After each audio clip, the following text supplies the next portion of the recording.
অনেক দিন ধরেই আমরা বাংলাদেশের উন্মত্ত গতিবিধি দেখে চলেছি। ভারতকে চটানোর জন্য পাকিস্তানের সাথে পুনরায় বাণিজ্য পথ উন্মুক্ত করা থেকে শুরু করে উত্তর ভারতে ইন্টারনেটের সংযোগ বন্ধ করার মতন কর্মকাণ্ড চালিয়ে যাচ্ছে বাংলাদেশ।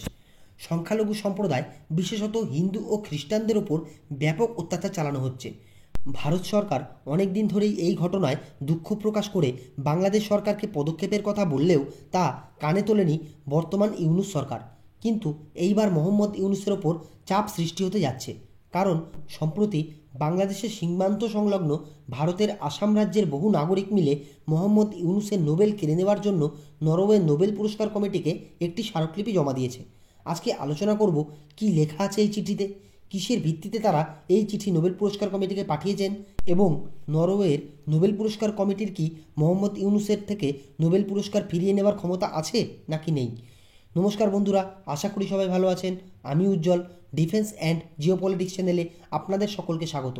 প্রতিরক্ষা ও কূটনীতি সংক্রান্ত নতুন নতুন তথ্য পেতে এই চ্যানেলটিকে সাবস্ক্রাইব করে বেল আইকনটি প্রেস করে রাখুন। সম্প্রতি খবরে আসছে, আসাম রাজ্যের কাচার জেলার 3জন সিনিয়র আইনজীবী, 7জন জুনিয়র আইনজীবী সহ সেখানকার বহু নাগরিক মিলে নরওয়ে নোবেল পুরস্কার কমিটিকে একটি স্মারকলিপি পাঠিয়েছে। এই স্মারকলিপিতে বাংলাদেশের বর্তমান অন্তর্বর্তী সরকারের প্রধান মোহাম্মদ ইউনূসের দ্বারা নেওয়া সমস্ত পদক্ষেপের নিন্দা জানানো হয়েছে। নরওয়ের এই নোবেল কমিটি ঠিক করে যে কাকে নোবেল পুরস্কার দেওয়া হবে। এই কমিটিতে 5জন সদস্য থাকে, যারা নরওয়ের পার্লামেন্টের দ্বারাই নির্বাচিত হয়। স্মারকলিপিটিতে লেখা রয়েছে, যবে থেকে বাংলাদেশে মোহাম্মদ ইউনূসের সরকার এসেছে তখন থেকে এখন পর্যন্ত 100 দিনের বেশি অতিক্রম হয়ে গেছে, কিন্তু এই সরকার গঠনের পর থেকেই সংখ্যালঘুদের ওপর, বিশেষত হিন্দু ও খ্রিস্টানদের ওপর অত্যাচারের মাত্রা বেড়েই চলেছে। আর এই সমস্ত ঘটনা যেহেতু শান্তিতে নোবেল পুরস্কার প্রাপক মোহাম্মদ ইউনূসের নেতৃত্বে থাকাকালীন ঘটছে, তাই এটা নোবেল পুরস্কারের মহত্বকেই আঘাত করে। কারণ নোবেল পুরস্কারের আদর্শ শান্তি, সঠিক বিচার ও নাগরিক মর্যাদা।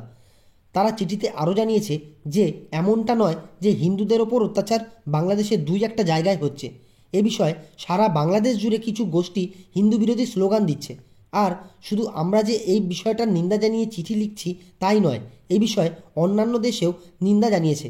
এমনকি বাংলাদেশের প্রাক্তন প্রধানমন্ত্রী শেখ হাসিনা জনগণের সামনে একটি বক্তব্য রেখেছিলেন, যেখানে তিনি বলেছিলেন বাংলাদেশের হিন্দুদের ওপর যত আক্রমণ হচ্ছে তার পেছনে মোহাম্মদ ইউনূসের হাত আছে। তাই যদি এমন মানুষকে নোবেল পুরস্কার দেওয়া হয় যে সরাসরি উগ্রতাকে প্রশ্রয় দেয় এবং সংখ্যালঘু নিপীড়নে সহায়তা করে, তাহলে নোবেল পুরস্কার তার বিশ্বাসযোগ্যতা হারাবে। তো এই ছিল মোটামুটি চিঠির বিষয়। দেখুন, চিঠিতে বলা কথাগুলো কিন্তু যুক্তি রয়েছে, কারণ দুদিন আগেই শেখ হাসিনা হিন্দু অত্যাচারের জন্য সরাসরি মোহাম্মদ ইউনূসের দিকেই আঙুল তুলেছে। বাংলাদেশের সীমান্ত লাগোয়া প্রত্যেকটি ভারতীয় রাজ্য, যেমন পশ্চিমবঙ্গের মমতা ব্যানার্জি থেকে শুরু করে আসামের মুখ্যমন্ত্রী, প্রত্যেকে হিন্দু নিপীড়ন নিয়ে মুখ খুলেছে। এমনকি আমেরিকা, ব্রিটেন সহ বহু দেশ বাংলাদেশে হিন্দু অত্যাচার নিয়ে দুঃখ প্রকাশ করেছে। আমেরিকা জানিয়েছে বাংলাদেশ সরকারের আইনের শাসনকে মান্যতা দেওয়া উচিত, এর অংশ হিসাবে মানবাধিকারকে সম্মান জানানো উচিত। একইভাবে ব্রিটেনের পার্লামেন্টেও বাংলাদেশের হিন্দু নির্যাতনের নিন্দা জানানো হয়েছে। এমনকি ব্রিটেন সরকারের পক্ষ থেকে সমস্ত ব্রিটেনবাসীকে বাংলাদেশে যাওয়া থেকে বিরত থাকতেও বলা হয়েছিল। দুদিন আগেই বাংলাদেশ ও ভারতের বিদেশ সচিব পর্যায়ের একটি বৈঠক হয়েছিল বাংলাদেশে। সেখানেও ভারতের তরফ থেকে এই হিন্দু নির্যাতনের বিষয়টিকে তুলে ধরা হয়েছিল, এবং বাংলাদেশ সরকারও এই বিষয়টি স্বীকার করেছে যে মোটামুটি 80টির ওপরে হিন্দু নির্যাতনের ঘটনা বাংলাদেশে ঘটেছে। এবার দেখি নোবেল পুরস্কার কমিটি মোহাম্মদ ইউনূসের নোবেল পুরস্কার কি ফিরিয়ে নিতে পারে। 2006 সালে গ্রামীণ ব্যাংকে মাইক্রো ক্রেডিট ও মাইক্রো ফাইন্যান্সের ধারণা দেওয়ার জন্য মোহাম্মদ ইউনূসকে নোবেল পুরস্কারে ভূষিত করা হয়েছিল। দেখুন, সত্যি বলতে এই ধরনের কোনো সম্ভাবনাই নেই নোবেল পুরস্কারকে ফিরিয়ে নেওয়ার। এমনকি আইন অনুযায়ী সেই সময় যেই সদস্যরা মোহাম্মদ ইউনূসকে নোবেলের জন্য নির্বাচিত করেছিল তাদেরও কোনো দায়বদ্ধতা থাকবে না এই ব্যাপারে। নোবেল পুরস্কার যদি একবার কাউকে দিয়ে দেওয়া হয় তবে তার বিরুদ্ধে কোনো অ্যাপিলও করা যায় না। এ বিষয়ে আমরা যদি দুটি উদাহরণ নেই, যেমন ধরুন ইথিওপিয়ার প্রধানমন্ত্রী আবিই আহমেদ, উনি ইথিওপিয়া ও ইরিত্রিয়া দেশ দুটির মধ্যে শান্তি স্থাপনের চেষ্টা করার জন্য 2019 সালে নোবেল পুরস্কার পেয়েছিলেন। কিন্তু আজ দেখুন, এই প্রধানমন্ত্রী আবিই আহমেদ সমগ্র ইথিওপিয়ায় যুদ্ধের দামামা বাজিয়েছেন। আবিই আহমেদ সরকারের সাথে সেখানকার টিগোরিয়া সৈনিকদের মুখোমুখি যুদ্ধে নিহত হয়েছে অসংখ্য নিরীহ জনতা, অথচ তার নোবেল কিন্তু কেড়ে নেওয়া হয়নি। আবার যদি আমরা মায়ানমারের দিকে দেখি, দেখুন মায়ানমারের একজন মহিলা আং সান সুচি, তার দেশে গণতন্ত্র আনার লক্ষ্যে সামরিক বাহিনীর বিরুদ্ধে সংগ্রাম করার জন্য দীর্ঘদিন গৃহবন্দী ছিলেন। 1991 সালে এই কারণে তিনি নোবেল শান্তি পুরস্কার লাভ করেন। কিন্তু মুক্তি পেয়ে পরবর্তী সময়ে 2015 সালে আং সান সুচি ক্ষমতায় এসে দেশের রাখাইন রাজ্যে সহিংসতার নেতৃত্ব দেন। এই কারণে মায়ানমারের নেত্রী আং সান সুচির নোবেল পুরস্কার কেড়ে নেওয়ার জন্য 3 লক্ষের বেশি মানুষ নরওয়ের নোবেল কমিটির কাছে দাবি জানায়, কিন্তু নোবেল কমিটি কোনো পদক্ষেপ নেয়নি।